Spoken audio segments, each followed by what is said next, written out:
반짝이는 눈빛 눈이 부셔 매일 날 감싸주는 손길.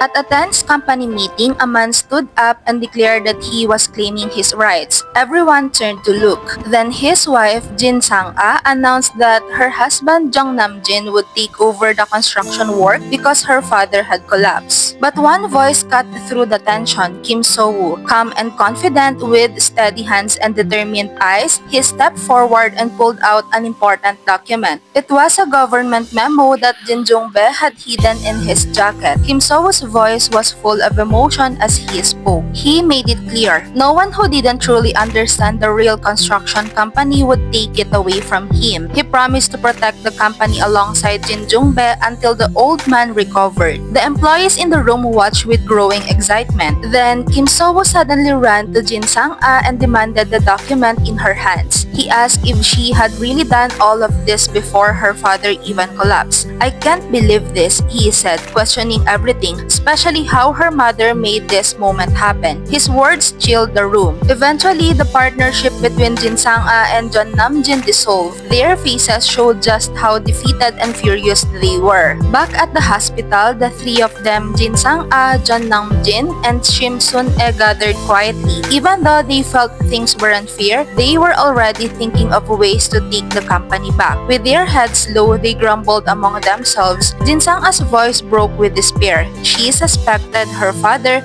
had prepared those documents ahead of time because he knew she wasn't his real daughter. Her mother, Seonjussi, looked cold and serious. "If this how things are," Sang A said, "then he must never wake up. If he does, Mom will keep lying to him about me, but in the end will be kicked out." Fear filled her face. Jeon Nam Jin added with frustration that Kim So-woo had already gone to a lawyer to block them from selling any property. "If he wakes up, it's all over," he said. Then something in Seonjus's eyes changed. Her voice became fear. "Before he wakes up, we have to end this." Jin Sang A went pale. "Mom, can you really do it? What if you fail again and end up in jail?" Even Jeon Nam Jin looked worried. "I don't want anyone getting hurt," he said. A heavy silence filled the room. The three of them sat quietly, lost in thought. And then, under the dim hospital light, they looked at one another, knowing exactly what they were all thinking. Then Seonjussi spoke. She named one person, Dong-gun Am, Jin Sang A's biological father and her ex-husband. "If anyone can kill Jin Jong-bae," she said, "it's him. He killed before." The air in the hospital room turned ice cold. She confessed 30 years ago, she had staged a car accident to kill someone. She didn't have the courage to do it herself, but now she said she'd ask Dong-gun Am to do it and offer him money. Her voice was steady, full of dark confidence. Jin Sang A and Jeon Nam Jin were clearly nervous, but a small part of them hoped it would work. "Don't forget," Seonjussi warned, "this secret goes with us to the grave." And so, with heavy hearts and cold eyes, they contacted Dong-gun Am. They even picked a day to carry out the murder. Their footsteps down the hospital hallway were quick and tense. They had made a plan to kill Jin Jong-bae and take everything. But what they didn't know was that Jin Jong-bae had been awake the whole time. Lying in his hospital bed, he heard every word. His finger twitched, his eyelids trembled. He was fully conscious. Though they thought he was helpless, he had been listening and his heart was broken, betrayed.